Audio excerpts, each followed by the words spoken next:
ദക്ഷിണ കാശി എന്നറിയപ്പെടുന്ന ശ്രീ കൊട്ടിയൂർ മഹാശിവക്ഷേത്രം പ്രകൃതിയും മനുഷ്യനും ദൈവവും ഒന്നാകുന്ന സ്ഥലം. മെയ് ജൂൺ മാസത്തിലുള്ള വൈശാഖ മഹോത്സവമാണിപ്പോൾ. വൈശാഖോത്സവ സമയത്ത് മാത്രമാണ് അക്കരെ കൊട്ടിയൂരിൽ പ്രവേശനവും പൂജകളും. മഹാദേവനെ ഒരു നോക്ക് കാണുവാനും അനുഗ്രഹം വാങ്ങുവാനുമായി നിരവധി ഭക്തർ ശക്തമായ മഴയിലും ഇവിടെ എത്താറുണ്ട്. കൊട്ടിയൂർ ക്ഷേത്രത്തിൻ്റെ ഐതിഹ്യം ദക്ഷയാഗവുമായി ബന്ധപ്പെട്ടിരിക്കുന്നു. പരമശിവന്റെ പത്നിയായ സതീദേവിയുടെ പിതാവ് മകളെയും ഭർത്താവിനെയും അറിയിക്കാതെ ഒരു മഹായാഗം നടത്തുന്നു. എന്നാൽ ശിവന്റെ വിലക്കിനെ മറികടന്ന് സതീദേവി യാഗത്തിന് പോവുകയും അവിടെ വെച്ച് സ്വപിതാവിനാൽ അപമാനിതയാവുകയും ചെയ്യുന്നു. ആ വേദനയിൽ സതീദേവി അവിടെ ആത്മാഹൂതി ചെയ്യുന്നു. രോക്ഷാകുലനായ ശിവഭഗവാൻ തൻ്റെ ജടയിൽ നിന്ന് വീരഭദ്രനെയും കാളിയെയും സൃഷ്ടിക്കുകയും ഇരുവരും ചേർന്ന് യാഗശാല തകർക്കുകയും ദക്ഷന്റെ ശിരസറുക്കുകയും ചെയ്യുന്നു. സതീദേവിയുടെ വിയോഗത്തിൽ ദുഃഖിതനായ ശിവൻ സതിയുടെ ഭൗതിക ശരീരം വഹിച്ചുകൊണ്ട് പ്രളയതാണ്ഡവമാടുന്നു. ഇത് കണ്ടു ഭയന്ന ദേവന്മാർ ശിവനോട് മാപ്പ് പറഞ്ഞ് അനുനയിപ്പിക്കുന്നു. ഒടുവിൽ ഒരു ആട്ടിൻ തലവെച്ച് മഹാദേവൻ ദക്ഷനെ പുനർജീവിപ്പിക്കുകയും യാഗം തുടരാൻ അനുവദിക്കുകയും ചെയ്യുന്നു.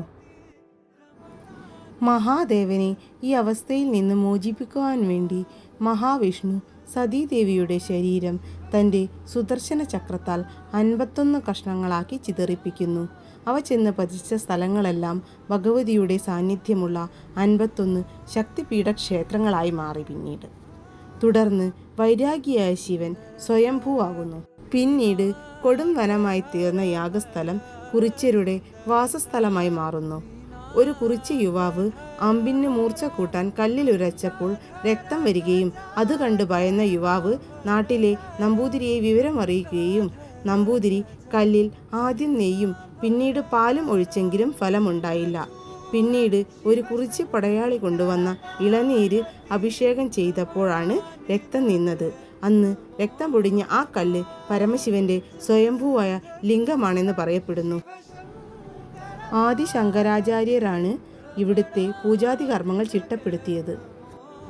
കൊട്ടിയൂർ ഉത്സവത്തിൻ്റെ ഏറ്റവും വലിയ കൗതുകമാണ് കൊട്ടിയൂരിൽ മാത്രം ലഭിക്കുന്ന ഓടപ്പൂക്കൾ. ഭൃഗുമുനിയുടെ വെളുത്ത താടിയെയാണ് ഓടപ്പൂക്കൾ ഓർമ്മിപ്പിക്കുന്നത്. മൃത്യുഞ്ജയമൂർത്തി, ഉമാമഹേശ്വർ, ഓംകാരമൂർത്തി, പരബ്രഹ്മമൂർത്തി തുടങ്ങിയ എല്ലാ ഭാവങ്ങളിലും ഭഗവാൻ ഇവിടെ ആരാധിക്കപ്പെടുന്നു. ബാവലിപ്പുഴയിൽ കുളിച്ച് ഈറനോടെ കല്ലരച്ച് നെറ്റിയിൽ കുറിച്ചാർത്തി ഭഗവാനെ തൊഴുമ്പോഴുള്ളൊരനുഭൂതി അത് വാക്കുകൾക്കതീതമാണ്.